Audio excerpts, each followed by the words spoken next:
بەڵازان و خۆشەویستانمان لە تەوریدۆی بەرنامەکەماندا باز لە ئامێرێکی گرنگ دەکەین وەکو پێشتی ژاوکەر ئاماژەی پێکرد کە کۆمەڵێک ئامێری کارەباین هەن لە ماڵەکەماندا زۆر پێویستە ئاگاداریان بین وە گرنگیان پێ بدەین وە شێوازی بەکارهێنانیان باز بکەین. ئێمە لەم تەورەیەماندا گرنگترین ڕێنمایەک لە بەکارهێنانی جلشۆر باز دەکەین کە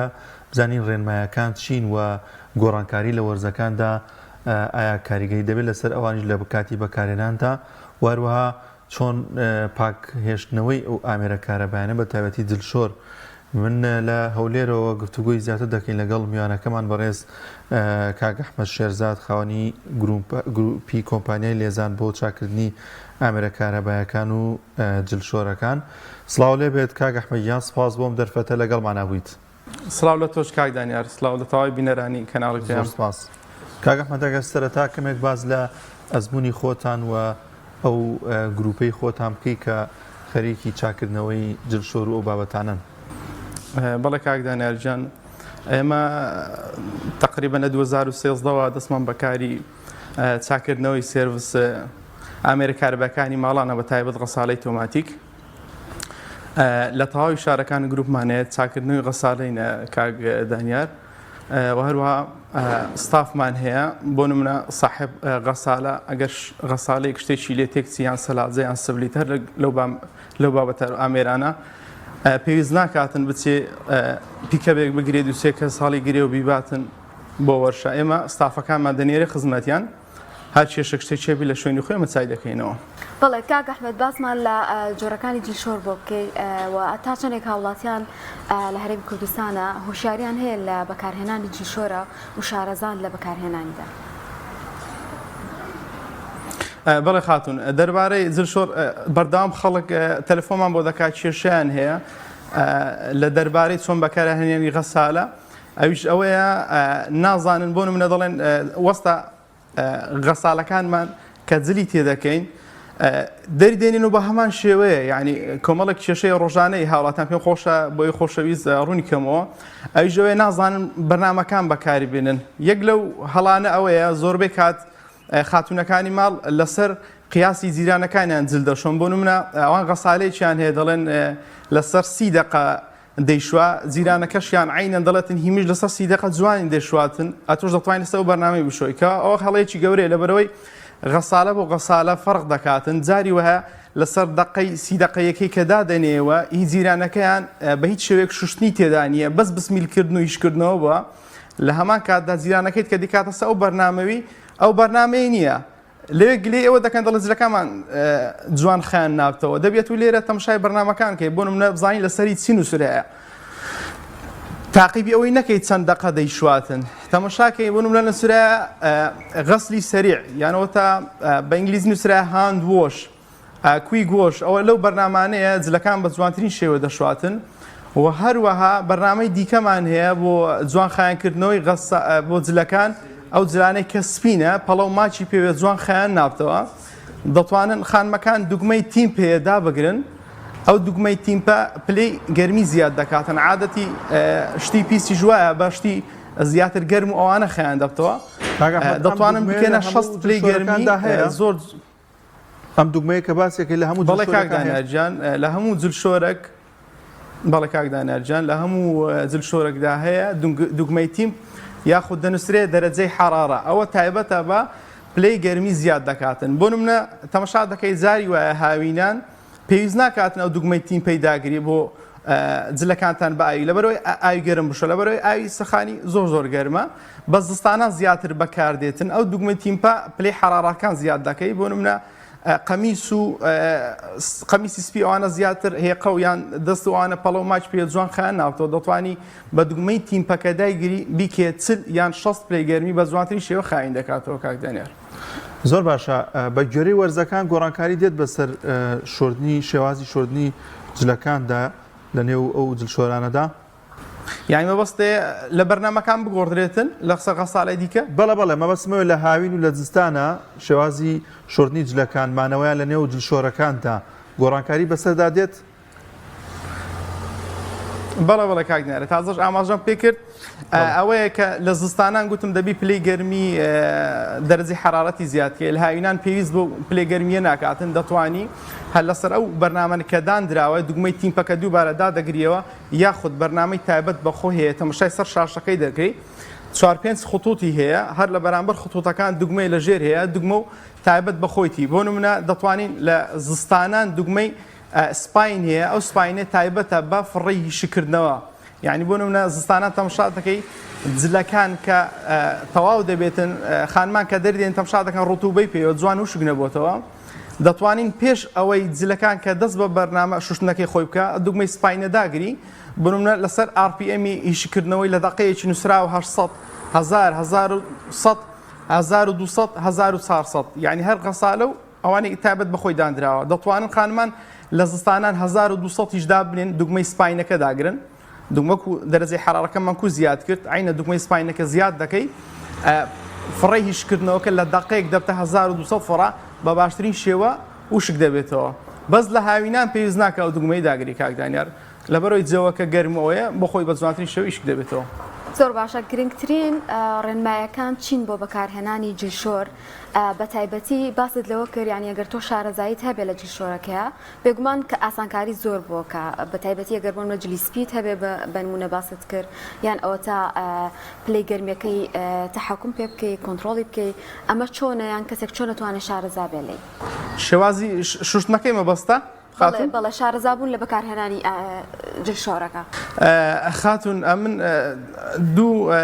پەیجی بەخۆتم لە سۆشیال میدیام لە تیکتۆک و لە ئینستاگرام بەردەوام فێکاری بۆ هاوڵاتانی خۆشەویست دادەنێن ئەویش بە ناوی لێزان گروپە دەتوانن هاوڵاتانی خۆشەویست سەردانی پەیجەکانمانکەن بەردەوام زستان و هاوین فێرکاریمان داناوە تەتاوەکو خانمان تووشی کێشە نەبن لە بۆ غەسالەکانیان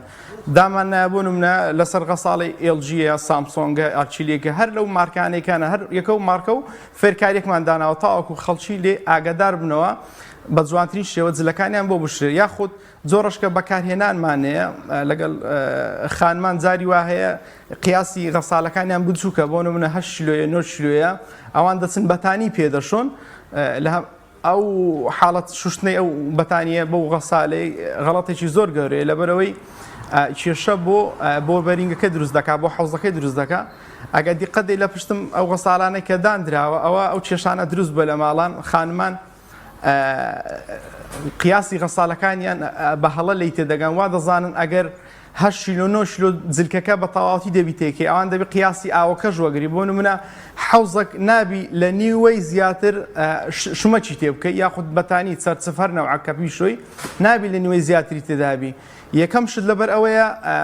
ئەزیەت بە تاخم بۆ بەرینگ و حەوزەکەی دەگەێنی دووەم شتیشیان ئەوەیە بە جوانترین شێوە نایشوە لەبەرەوەی ئەو ئاوە و تایتە دێتن بە شەپۆل بەنا ئەو جلکانە بەنا ئەو پیسیانە دانایەتن هەتا بە شێوەریشی جوان خایەنی بکاتەوە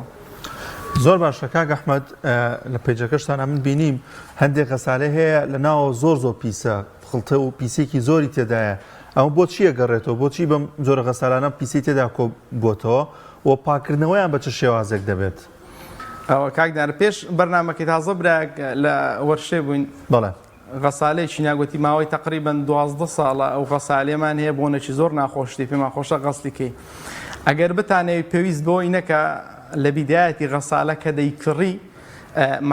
محاولە بکەی لەو تیمارتەکان لە شوێنێک دەرمانی تایبەت بەخۆی هەیە چیسەیەکە لەناو حەوزەکەی دادەندرێ شێوازی شوشتنەکەشی لەسەر چیسە دەرمانەکە نووسراوە بۆ نمونە هەیە دەڵێ دەبێت لەسەر 6 پلەی گەرمی دابدرێتاوەکو ناو حەوزەکە هەرچی پیسی هەیە پێیوە نووساوە بە زەبری گەرمیەکە و ئەو دەرمانە ناو حەوزەکە خایان بێتەوە بۆ نمونە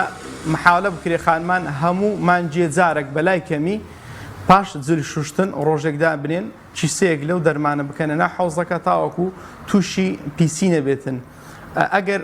لە هەمان کاتدا ئەگەر وازی لێبین و خاوێن نەکرێتەوە ئەو غەسالەیە تووشی پیسێکی زۆر دەبێتن جلەکان چۆنی تێدەکەی وەکو وایە لە ناو سیاناوێک ئەو جلە بشۆی کە دەری دێنەوە هەروەک خۆیتی خایان نەبۆتەوە ئەو حەوزەش بۆ جۆرەی لێ دێتن پیسەکان قەدی پێوە دەگریتن بەنا حەوزی غەسالەکە ئەو کاتی بە ئاسانی لێ نابێتەوە خایان نابێتەوە ئیلا دەبێتە وەرشەی بۆ خۆمان ئەمە ستافمان یاخود دەنێرینە ماڵان لەوێ غەسالەکە بار دەکەین دەهینەوە ڕشەی ناوی پارچە دەکرێتن ئەوە دامان نایە لە پەیزەکان چۆنە خایانکردنەوەکەی بە دەرمانی تایبەت و بە غەسل و غەسالەی وا هەبووە تەسەوڕ کە کاک دەنار ئەوەندە پیس بووە بە یەک ڕۆژ سبەینی هەتا ئێوارە پێمان خایان نەکراتەوە بە دڕێل خەریکی بووینە بە دەرمان خەریکی بووینە بە غەسل خەریکی بووینە هەر خایان نەبووتەوە ئەوەندە پیسی گرتووە. وڵا کاک ئەحمەد ئەگەر دووبارێکینەوە شێوازی ئەو پاکردنەوەی چۆنی هەروەکو چۆن جلێک دەشۆی ئەو دەرمانەشی تێکەیت و دایە گرسێنیان شێوازی تایبەتی خۆی هەیە شۆردنی ناو ئەو حوزەی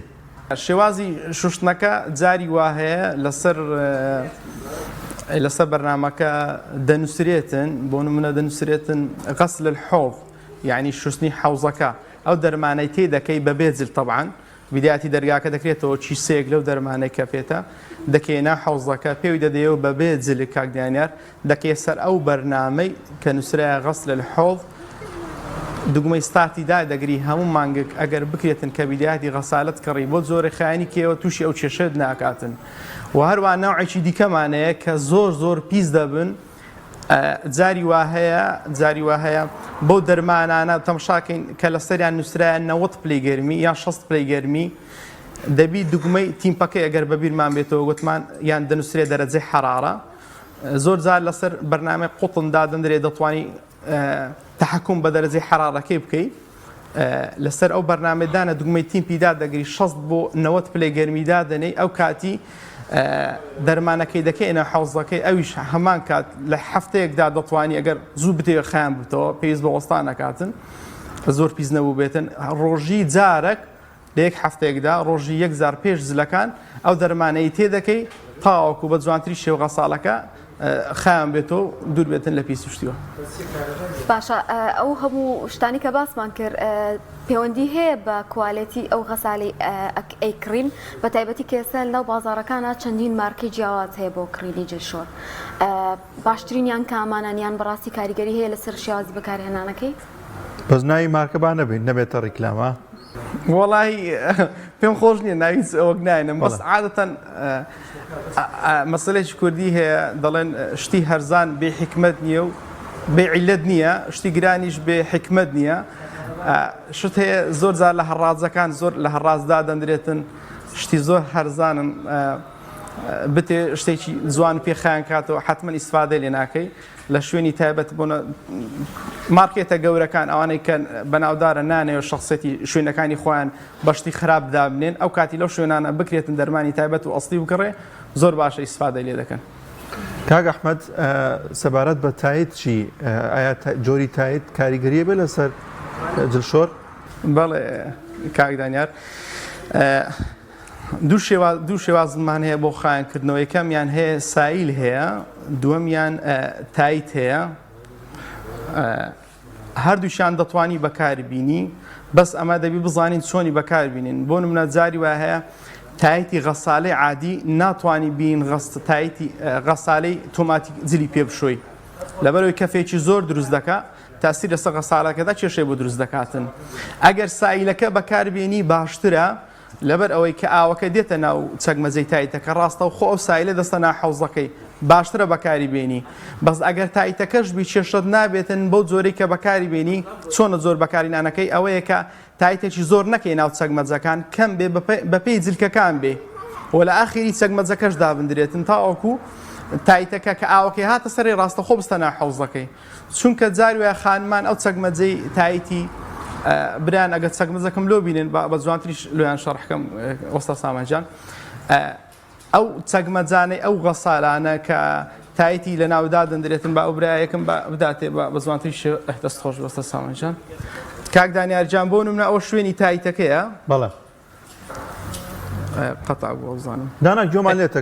کاک دانیارجان ئەو شوێنی تایتەکەی بۆ نمونە خانمان نەکرێت بچن ئەو شوێنی تایتە پڕی تایتکەم بڵێ هەموو کاتێک بۆ خۆی جلەکان هەم کاتە کە جلیتی دەکەین بۆ خۆی تایتەکەی باتن ئەوە غەڵەتێکی گەورەیە لەبەرەوەی کێشە بۆ خەریتە و بۆ خودی غەسالەکە دروست دەبێتن بکرێتن لە ئاخری شوێنی چەکمەجەی تایتەکەی کەمی تێ بکرێ و لە ئاخری دابدرێتن هەتا ئەوکو ئەو ئاوەی بە ڕەشاش دێتە شوێنی تایتەکە ڕاستە و خۆ بستە خواری کێشە بۆ خەریتەوەی غەسالەکە دروست نەکات. زۆر سپاسێکین کاک ئەحمەد شێرزاد شارەزا لە بواری چاکردنی ئامێرە کارەبایەکان